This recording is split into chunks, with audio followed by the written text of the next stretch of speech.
உலகத்தில் காணப்படக்கூடிய டாப் 5 ஆன மிலிட்டரியை தான் நாங்கள் இந்த வீடியோவில் பார்க்குறோம். இந்த வரிசையில் 5ஆம் இடத்துல சவுத் கொரியா காணப்படுது. இவங்க பார்த்தோம்னு சொன்னால் ஆசியாவிலேயே வளர்ந்து வரக்கூடிய ஒரு மிலிட்டரியாக காணப்படுறாங்க. குறிப்பாக ஹை டெக்னாலஜியை இன்வெஸ்ட் பண்ணக்கூடிய ஒரு மிலிட்டரியாக பார்த்தோம்னு சொன்னால் சவுத் கொரியா இருந்து கொண்டு வராங்க. ஏனென்று சொன்னால் இவங்களோட ரீஜனல் த்ரெட்டை பலப்படுத்துறதுக்காகத்தான் இந்த மிலிட்டரி பேஸ் இவங்க பலப்படுத்துறதாக இருக்குது. அதே மாதிரி 4ஆம் இடத்துல பார்த்தோம்னு சொன்னால் இந்தியா இருக்கிறாங்க.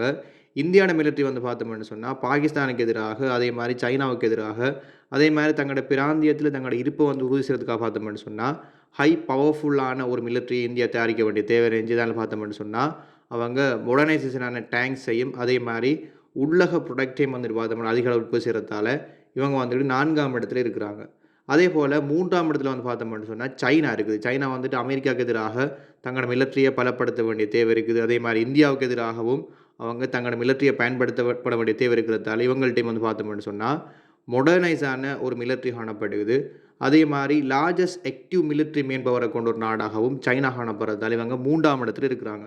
அதே போல் உலகத்தினுடைய அடுத்த வல்லரசாக இருக்கக்கூடிய ரஷ்யா பார்த்தோம்னு சொன்னால் 2ஆம் இடத்துல இருக்குது.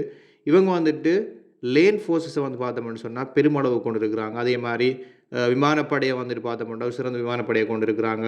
அதே மாதிரி நியூக்ளியர் ஆர்சனல்ஸ் அதிக அளவில் காணப்படுது. மிசைல் சிஸ்டம் இருக்குது. அதே மாதிரி டிஃபென்ஸ் சிஸ்டம் இருக்குது. இப்படியாக பார்த்தோம்னா ரஷ்யா 2ஆம் இடத்துல இருக்கிறாங்க. 1ஆம் இடத்துல பார்த்தோம்னு சொன்னால் யுனைடெட் ஸ்டேட் இருக்குது. யுனைடெட் ஸ்டேட் டெக்னாலஜி பார்த்தோம்னா உலகத்தில் காணப்படக்கூடிய ஆர்மி மிலிட்டரியில் பார்த்தோம்னா பெஸ்ட்டான மிலிட்டரி சிஸ்டமாக இருக்குது. டிஃபென்ஸ் சிஸ்டமாக இருந்தாலும் சரி, டெக்னாலஜியாக இருந்தாலும் சரி, அதே போல் மிசைல் சிஸ்டமாக இருந்தாலும் சரி, நம்பர் 1 பார்த்தோம்னு சொன்னால் இதுவரையும் அமெரிக்கா தான் காணப்படுது.